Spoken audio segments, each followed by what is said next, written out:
Halo teman-teman semuanya, perkenalkan nama saya Gusti Muhammad Lutfi Kamil. Hari ini saya akan mereview nih hasil kerja dari kelompok 6 yang membahas tentang metode iteratif dan inkremental dengan studi kasus Google Chrome.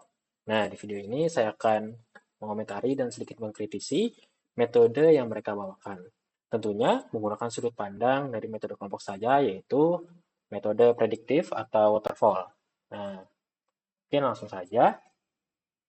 Setelah menonton video kelompok 6 ini, ada beberapa celah sih sebenarnya dari metode iteratif dan inkremental yang sebenarnya mereka akui sendiri, dan disinilah metode waterfall bisa menutupi kekurangan tersebut dan bahkan mungkin lebih unggul.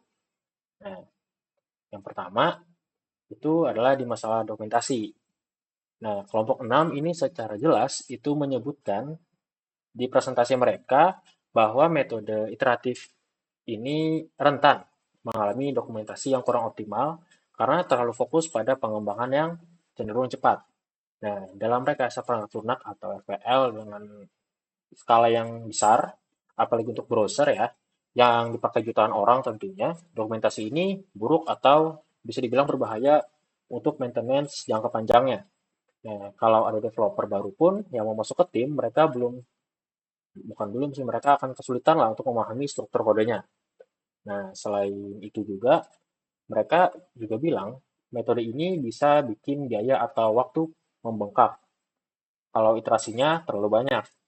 Nah, ini yang di dunia TI, di dunia IT maksudnya, sering kita sebut sebagai scope creep. Nah, proyeknya jalan terus tanpa ada ujungnya yang jelas gitu. Nah, satu lagi, kelompok 6 ini membanggakan soal perbaikan bug dan crash di setiap iterasi. Secara nggak langsung, ini mengkonfirmasi gitu, kalau produk yang dirilis di publik atau yang digunakan oleh publik itu sebenarnya belum 100% matang. Metode ini pada dasarnya menjadikan pengguna akhir sebagai kelinci percobaan lah bisa dibilang untuk testing sistem yang mereka kembangkan atau mereka buat.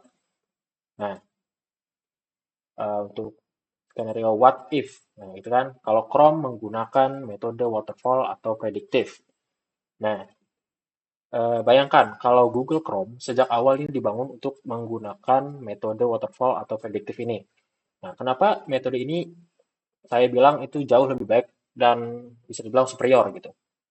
Yang pertama, karena ada arsitektur dan RAM.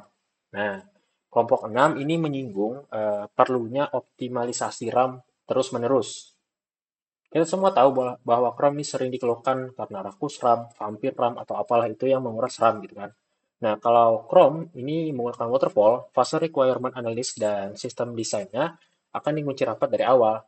Nah, artinya arsitektur engine itu sudah dikalkulasikan secara efisien sebelum baris kode pertama pun ditulis. Hasilnya apa? Ya Google Chrome nggak perlu tambah sulam optimalisasi RAM karena fondasinya ya sudah kokoh sejak awal.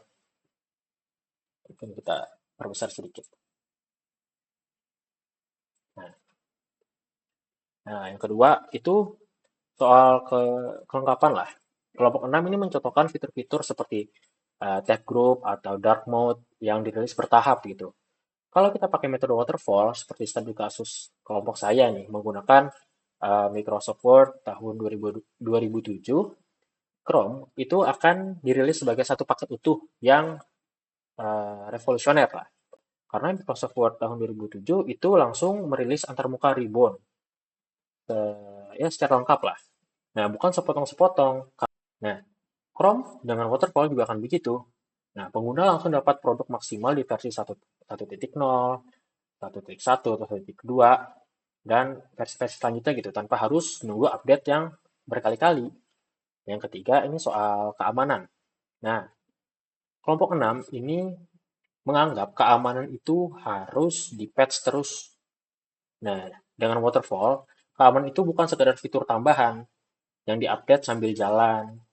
Nah, keamanan ini adalah fondasi lah, arsitektur yang dibangun di tahap awal desain. Lapisannya itu dibuat kuat sejak awal, sehingga sistem tidak mudah diretas di versi rilis pertamanya mungkin, atau versi-versi awal gitu. Nah, ya kesimpulannya, Metode prediktif atau waterfall itu sebenarnya menawarkan keunggulan yang tidak dimiliki metode iteratif, nah, yaitu kepastian.